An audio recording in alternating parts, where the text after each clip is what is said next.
नमस्कार मित्र.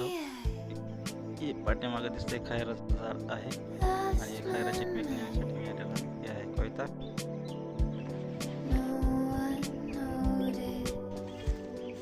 हो आहे जे पानं. नमस्कार मित्र.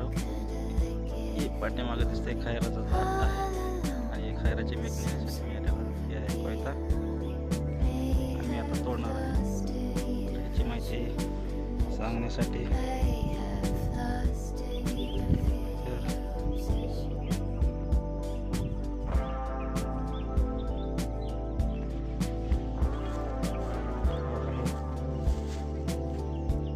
पानं आणि शेंगा आहेत त्या गुलाबी कलर.